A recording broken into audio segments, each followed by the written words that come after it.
Chief justice of Pakistan اور متعلقہ bench کے معزز جج صاحبان سے اپیل ہے کہ اللہ تبارک و تعالیٰ کی توفیق اور مسلمانوں کی کاوشوں سے آپ اپنی غلطیوں کی اصلاح پر آمادہ ہو گئے ہیں اور آپ نے اس کے لیے باقاعدہ جمعرات کو 11:30 بجے کیس دوبارہ فکس کر دیا گیا ہے۔ لہذا آپ حضرات سے گزارش ہے کہ جو غیر متعلقہ چیزیں بلا ضرورت آپ نے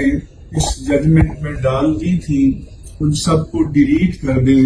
ان سب کو حذف کر دیں، کیونکہ جتنی آپ وضاحتیں کریں گے یہ عذر گناہ بعض گناہ کے مترادف ہوگا۔ یہ مختصر سا ایک شخص کی ضمانت کا کیس ہے۔ اگر آپ نے ذہن بنا لیا ہے کہ اسے ضمانت دینی ہے تو یہ تو آدھے صفحے اور ایک صفحے کا ججمنٹ ہے کہ آپ اس کی ضمانت منظور کر لیں، اور آپ کے ماتحت ٹرائل کورٹ جہاں یہ مقدمہ چل رہا ہے، ابھی گواہیاں وہاں پیش ہونی ہیں، مدعا علیہ کا بیان ہونا ہے، اس پر اجرا ہونا ہے، تو آپ ٹرائل کورٹ کو یہ ہدایت کریں کہ سپریم کورٹ آف پاکستان کے ریمارکس اور آبزرویشن سے خالی الذہن ہو کر مقدمے کے حقائق کی روشنی میں اس کا فیصلہ کریں، اور جو آئین و قانون کی دفعات اس پر لاگو ہوتی ہیں وہ لاگو کریں۔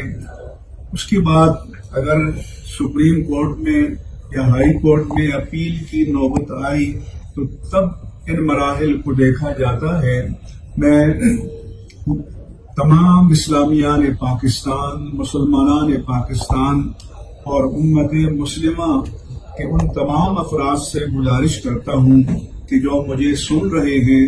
دعا کریں کہ اللہ تبارک و تعالی ان جج صاحبان کو یہ توفیق عطا فرمائے کہ یہ صدق دل سے اپنی غلطیوں کی اصلاح کریں، اور اب فائنل ججمنٹ میں کوئی متنازع بات نہیں آنی چاہیے، کوئی ایسا جملہ یا پیراگراف نہیں آنا چاہیے کہ جس سے مسلمانوں کے جذبات مجروح ہوں، جس سے عقیدہ ختم نبوت جو ایک طویل تبدو کے بعد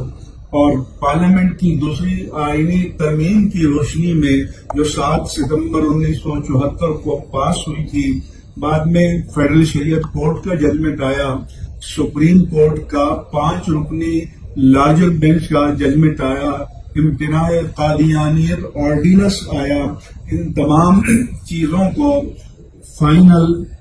اور مختصر ججمنٹ میں ملحوظ رکھا جائے تاکہ ان جج صاحبان کی بھی عاقبت سنور جائے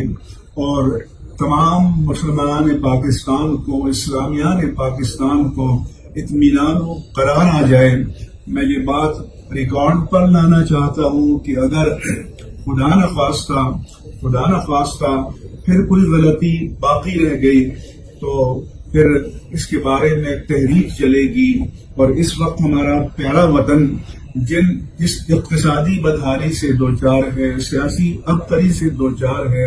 یہ کسی اور انتشار کا، تشدد کا، تفریق کا متحمل نہیں ہو سکتا۔ یہ ہمارا پیارا وطن ہے، اس میں ہم امن چاہتے ہیں، صلاح چاہتے ہیں، فلاح چاہتے ہیں، خیر چاہتے ہیں، اور یہ بھی چاہتے ہیں کہ مسلمانان پاکستان کے عقیدہ ختم نبوت کو مکمل تحفظ حاصل ہو، اور اس کے بارے میں ایک ذرہ بھر بھی غیر محتاط کلمہ ججمنٹ میں ہرگز